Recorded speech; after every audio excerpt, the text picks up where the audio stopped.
And so I've been looking into educating myself regarding gaming headsets to see if there's any value in going with a headset instead of, let's say, open back headphones or your usual closed back headphones. I've actually gone ahead and reviewed more affordable headsets as of lately, but today I am going to be reviewing one that is overpriced instead. So enter the Asus Theta 7.1. Is a $300 gaming headset worth it? Well, let's go ahead and dive right in. Before we continue, don't forget that I have a Twitch channel that you can go ahead and follow me on for live microphone reviews and much more than that. But you're also going to find my Twitter, my Instagram, and a link to the Tech Summit Discord in the description. So come join the community because it is a pretty cool one. We've also opened up a Patreon as of late where if you join, you'll be automatically entered to win one tech gadget every month in our exclusive giveaways. Details to that are going to be down below. Don't forget to check out the description for everything. Now let's get right into the video. Now let's begin with an unboxing. This is going to be the nicest unboxing of anything I've unboxed ever, and honestly, I don't even want to talk through this portion just so that you can just admire the amount of work that went into making this a fantastic package. So here's just going to be a time lapse for you.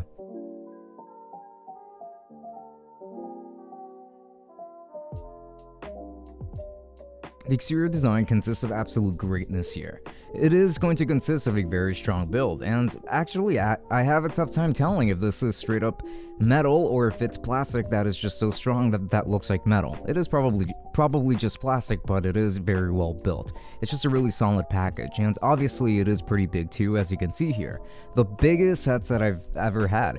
And the earpiece in particular is massive in order to accommodate the way that Asus implemented the drivers here. And the padding is super thick for the earpiece, and it is going to be a very comfortable headband as well. Over here you're going to find a microphone port. You're also going to find a volume ring of sorts that actually operates more so as like a switch more than anything, and it is actually pretty nice. And if you press it, it does behave as a mic mute button, which is actually pretty cool. And you're also going to be seeing a switch for switching between phone mode and PC mode. I'm obviously going to be doing all of my tests in PC mode because this is a gaming headset, more so for PC, and that's where you get most of your advantages here. And also, did I mention that there's an RGB lighting on the Asus logo? Because there is, and it's beautiful. Everything about this headset is beautiful physically, that is. So this headset does another thing very well for me, but I think this is going to be the most subjective part of this review because this is a heavy set of cans. For a lot of people, this might be a lot to carry around on your head, and I do get that. I happen to really like that aspect of it actually. It's got good clamping force that allow me to just be able to have these sit very nicely on my head and in my ears for quite a while. I can wear these for long periods of time, but that's not without some kind of discomfort at the end. When I finally take them off, I do start to feel a little bit of fatigue or like stress on my ears. Either way, there is ample padding for me to feel good wearing these for quite a while, but again, this is a heavy set, and if you don't like that, then these won't change your perspective on that matter. And when it comes to the microphone quality, this headset came with one of the worst sounding microphones I've ever heard from any headset. I've never heard in at least a decent microphone from a headset ever, but this one is particularly bad. In the software, which I will talk about more soon, you can actually add things like noise cancellation features and noise gates, but it doesn't really make a difference when the microphone sounds like this, when it sounds so distorted and cheap. Have a listen. And now this is what this built-in microphone is going to sound like. As you can see, it doesn't sound very good whatsoever, and I am speaking into it normally. I'm trying my best and not to mumble into it, and this is just the kind of quality that you can expect out of it. No matter what audio enhancements you end up going with, it's just not going to help matters at all. And yeah, this is just very much what you should expect. Same quality that you would get out of maybe like a $20 headset. There is no excuse for a mic that sounds this bad on a $300 gaming headset. None whatsoever. This headset is actually powered by Asus's own Armory Crate software. It's nice and it does allow you to make quite a few adjustments to the sound of the headset, and it even allows you to monitor your own audio. In other words, the sound of this terrible microphone to make sure that you still sound like total crap while you're playing. But sarcasm aside, you do actually have different sound presets here for your headset, a full-on equalizer that allows for customization from 32 Hz to 16 kHz, so you've actually got a good amount of power over the sound on these. It is a pretty decent range there. And you even have compression, bass boost, and voice clarity modes, which are all available to you at the press of just one button. I do like having this amount of customization, and I am very glad that they did this. Though, if I'm frank, I already happen to really like the flat default setting on these when it comes to the sound. I have to say that I very much enjoyed my time with these. I tested out different genres of games, and I know that FPS games are usually one of the ones that benefit the most from surround sound.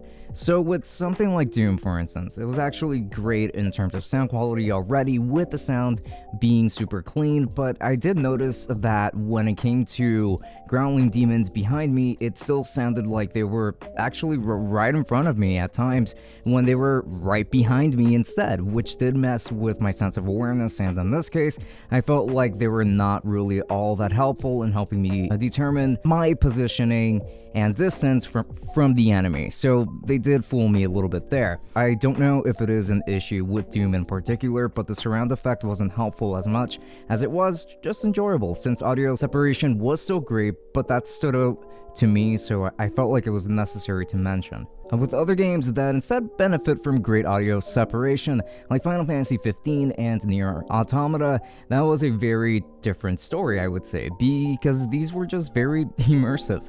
These games already have great background tracks, which did make the experience of playing these games much more cinematic, I want to say. Awareness of your position in relation to your enemy isn't really going to be as important in these games, but we still got good enough performance here in that sense, and you could still tell where your enemies were, but that's just not naturally where your attention is going to be when you're playing this kind of games. And I would also argue that surround sound in MMOs, depending on the MMO, could be pretty meaningful. In Final Fantasy 14, it is actually pretty nice here too, in case you're curious. But I found it to be more useful for the sake of enjoyment versus the ability to perform better, at least in my case. It's worth noting that all of these games do support up to 5.1 surround sound, at the very least from what I have been able to search up and find. As far as I can find, this does end up bringing me into my complaints. Not every game is going to support 7.1 surround, not even 5.1 surround, but 5.1 surround is far more common than 7.1 in games.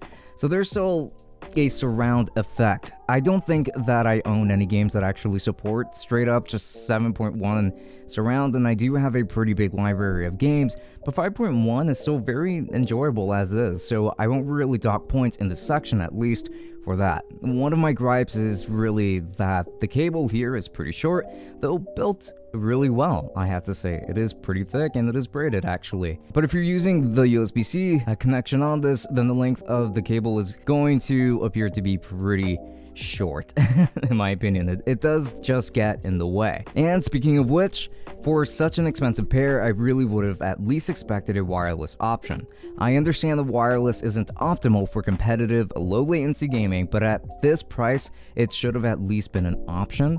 That's a pretty weird omission to me. And again, for such an expensive headset, the microphone sounds terrible, and that should not be the case here. Even if we don't expect headset mics to sound great per se, this quality is just abysmal. So my issues with this headset, besides the cable length, do come down to the price. I feel like this headset doesn't really give me anything greater than what other 7.1 surround sound headsets already give me. Besides its amazing design, of course. Though the biggest problem is that not many games are going to support that 7.1 surround sound, so you may not even get the most out of this headset, and it's not like you really need to pay this much to get that feature anyway. Even if it is set to offer a better surround experience due to the repositioning of drivers and where they are, it doesn't really feel much better than what I get from much more affordable headsets. I would say that the things really worth paying for here regarding this headset are going to be the great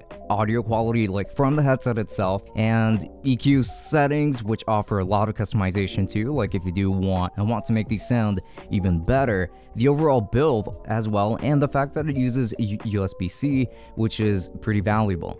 And the comfort, of course, but that is highly subjective as well. These things alone are not enough to still justify this price tag in my opinion, but I still really like this headset for what it is. But when comparing it to the cheaper offerings, you're getting some serious diminishing returns at this price.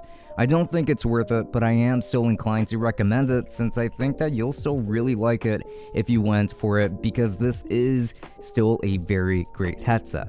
Just not $300 great. And if you're interested in purchasing this headset, then I'll be making sure to leave affiliate links down to Amazon in the description. And there are also going to be links to Lustre, which is going to be a great way of helping you find sales online. So links to that down below. And you're also going to be finding links to ABUNDA in case you would rather finance a pair of cam like these, because these are quite expensive for sure, and financing could very much come in handy. No credit card required. And I'm just going to be leaving links to that down below. It's super convenient financing. If you use any of my links, and I do get a small commission that does help out the channel quite a bit, so I'd appreciate that quite a bit. And also don't forget that we do have the Tech Summit Patreon now, which it is indeed open, and we are going to be offering bonus podcast episodes on there twice a week as well. Don't forget that we do have that monthly giveaway as well for the $5 tiers and up, so do make sure to stop by over there. Again, these giveaways are monthly for a tech item that is at least $50 in value and up. So with that said, links to that down below. There's also going to be the Tech Summit Discord, which is going to be a pretty cool community where everybody can just congregate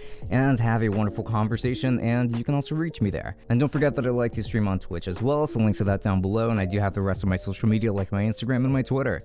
So this has been Francisco from Tech Summit. Thank you so much for watching, and I will be seeing you all later. Enjoy.